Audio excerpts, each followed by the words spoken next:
नमस्कार दोस्तों, स्वागत है आपका अपने YouTube चैनल पर। दोस्तों, आज की वीडियो बहुत ज़रूरी है और ज़रूरी इसलिए भी है क्योंकि आज हम जिस विषय पर बात करने वाले हैं उसका सीधा असर आपके बैंक खाते पर, आपके पैसों पर और आपके मिलने वाली सरकारी सुविधाओं पर पड़ने वाला है। अगर आपके पास जनधन खाता है या आपके घर में किसी भी सदस्य के नाम से जनधन खाता खुला हुआ है तो ये वीडियो आपके लिए बेहद काम की है। दोस्तों, आपने अक्सर देखा होगा कि सरकार हर साल बैंकिंग सिस्टम में कुछ न कुछ बदलाव करती रहती है। कभी केवाईसी को लेकर नियम बदलते हैं, कभी सब्सिडी के नियम बदलते हैं और कभी खाते को लेकर नई सख्ती आती है। और साल 2026 के लिए भी सरकार ने जनधन खाते को लेकर कुछ ऐसे निर्देश दिए हैं जिनकी जानकारी होना हर खाता धारक के लिए बहुत ज़रूरी है। और आज की इस वीडियो में हम किसी भी अफवाह की बात नहीं करेंगे। दोस्तों, सबसे पहले हम ये समझते हैं कि जनधन खाता आखिर बना क्यों था। जब प्रधानमंत्री जनधन योजना की शुरुआत हुई थी तब देश में करोड़ों लोग ऐसे थे जिनका बैंक में कोई भी खाता नहीं था। उनके पास ना तो एटीएम कार्ड था, ना बैंक में जमा पैसा और ना ही सरकारी से मिलने वाली किसी योजना का सीधा लाभ। सरकार अगर कोई मदद भेजती थी तो वह बीच में अटक जाती थी या सही व्यक्ति तक ही नहीं पहुंच पाती थी। इसी समस्या को खत्म करने के लिए जनधन योजना की शुरुआत की गई ताकि हर गरीब, हर मजदूर, हर ग्रामीण व्यक्ति को बैंकिंग सिस्टम से जोड़ा जा सके। दोस्तों, जनधन खाता सिर्फ एक बैंक अकाउंट नहीं बल्कि ये सरकार और आम आदमी के बीच एक सीधा रास्ता है।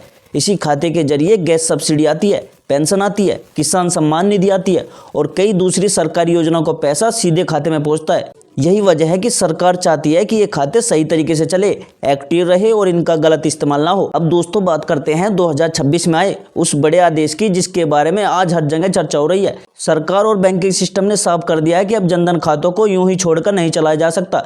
जिन खातों में लंबे समय से कोई लेन देन नहीं हो रहा, जिनकी केवाईसी अधूरी पड़ी है और जिनका इस्तेमाल सिर्फ नाम के लिए किया जा रहा है, उन पर अब सख्ती की जाएगी। इसका मतलब ये नहीं है कि आपका खाता सीधे बंद कर दिया जाएगा, लेकिन इसका मतलब ये जरूर है कि अगर आपने लापरवाही की तो आपको परेशानी हो सकती है। दोस्तों, बहुत से लोग ये सोचते हैं कि जनधन खाता तो जीरो बैलेंस वाला होता है, इसमें कुछ करने की जरूरत नहीं होती, लेकिन यही सबसे बड़ी गलतफहमी है।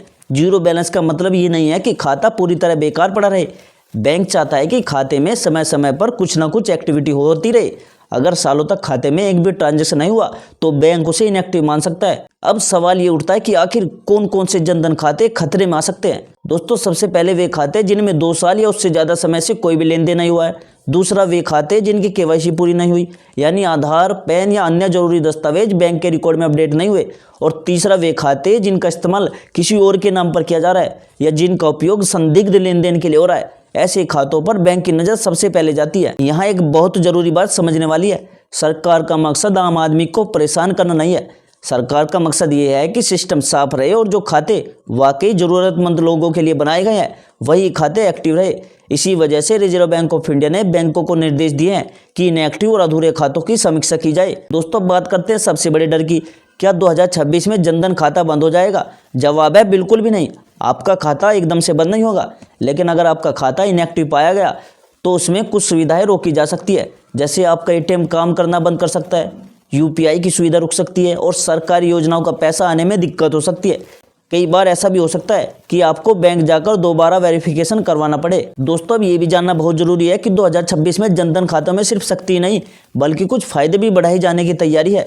सरकार चाहती है कि जो लोग सच में इस योजना का सही इस्तेमाल कर रहे हैं उन्हें और बेहतर सुविधाएं मिले, जैसे बीमा क्लेम की प्रक्रिया को आसान करना, दुर्घटना बीमा में कम कागजी कार्रवाई करना, डीबीटी यानी डायरेक्ट बेनिफिट ट्रांसफर को और फास्ट बनाना। दोस्तों, इन सब का फायदा तभी मिलेगा जब आपके खाते पूरी तरह सही हालत में होंगे। अगर आपकी केवाईसी अपडेट नहीं है तो बीमा का लाभ भी अटक सकता है और अगर आपका खाता इनएक्टिव है तो डीबीटी का पैसा भी रुक सकता है। इसलिए समझदारी इसी में है कि समय रहते अपने खाते को सही कर लिया जाए। अब सवाल यह है कि आपको अभी क्या करना चाहिए।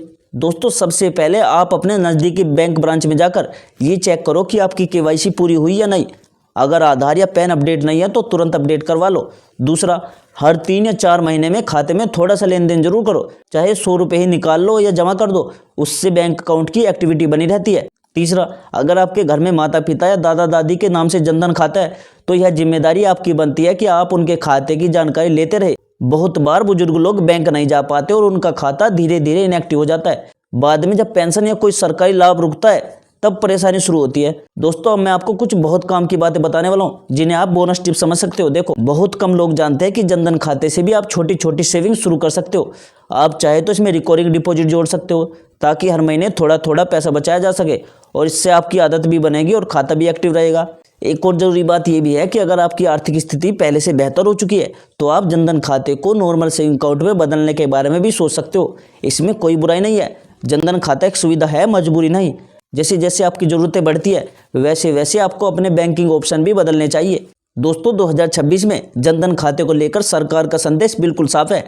जो खाते सही तरीके से चल रहे हैं उन्हें डरने की कोई ज़रूरत नहीं है, लेकिन जो खाते सिर्फ नाम के लिए खुले हुए हैं उन्हें या तो ठीक करना होगा या फिर बैंक की कार्रवाई का सामना करना पड़ेगा। इसलिए समझदारी इसी में है कि अभी से सतर्क हो जाओ। दोस्तों अब मैं आपसे यही कहना चाहूँगा कि जानकारी होना आज के समय में सबसे बड़ी ताकत है। अगर आपको दोस्तों ये वीडियो समझ में आई हो और आपको लगा हो कि इससे आपके या आपके परिवार को फ़ायदा मिल सकता है तो इस वीडियो को शेयर जरूर करो, क्योंकि हो सकता है आपका एक शेयर किसी के खाते को समय रहते बचा ले। अगर दोस्तों आपको वीडियो अच्छी लगी हो तो इसे लाइक जरूर कर देना और सब्सक्राइब कर देना, क्योंकि ऐसी वीडियो इस चैनल पर आती रहती है। और दोस्तों आप कौन से स्टेट या कौन से शहर से मेरी वीडियो देख रहे हो मुझे कमेंट में जरूर बताना, उस शहर का नाम कमेंट में जरूर लिख देना। और दोस्तों मिलते हैं अगली वीडियो में एक नई जानकारी एक नए अपडेट के साथ। तब तक के लिए जय हिंद, जय भारत।